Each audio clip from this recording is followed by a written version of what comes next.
Hey guys, welcome back to the channel. Today we will be reviewing the Jurassic World Camp Cretaceous Dino Escape Roar Attack Baryonyx Limbo. That's quite the title. I'll trim that down. This is one of the newer figures that came out last year, and we're going to go through and I will give my thoughts on this particular Baryonyx figure. Now, on the front of the figure here, we have 3 settings for the jaws that open. There's 3 different settings and 3 different sounds associated with those settings. We'll get to that later. On the back, it tells us the same thing.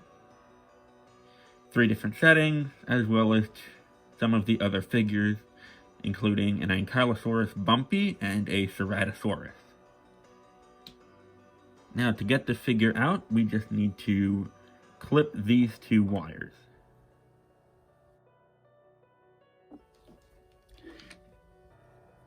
So the figure comes in 2 parts here.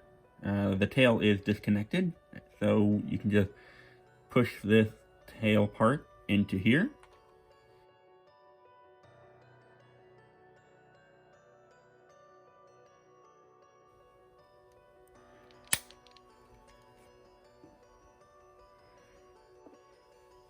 Now Limbo here has a base color of like an olive green with some darker green markings on the thighs and on the middle of the back down to the base of the tail, and brown markings up here on the head. The color does not go beyond here. The entire tail down here is just the same olive green as the rest of the animal.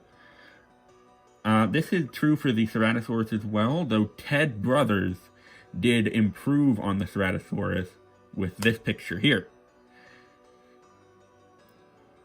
So this Baryonyx could use more paint. The toe claws are not painted at all, neither are the hand claws.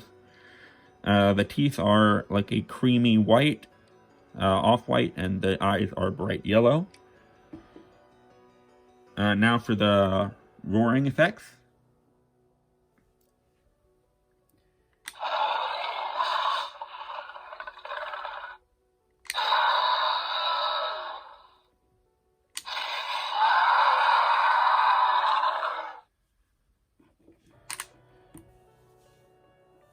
Now let's compare it with the original Mattel Baryonyx.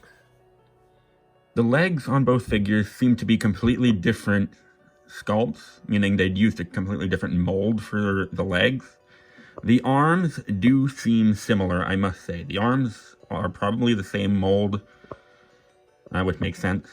The bodies are very different. Obviously, this one has a different action feature than this one. Obviously, paint job, we're going to disregard that. This is obviously supposed to be a different individual.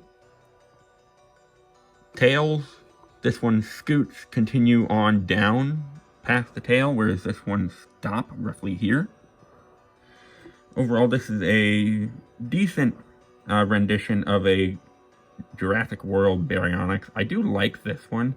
This one's paint job is a little more intricate. Obviously, the paint does continue on down the tail, more so than Limbo here.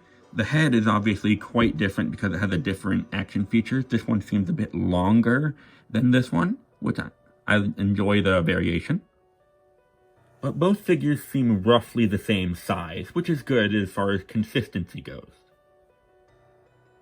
Comparison between Limbo and the Battle Damage Digimoloch for size comparison. Comparison with the Indoraptor.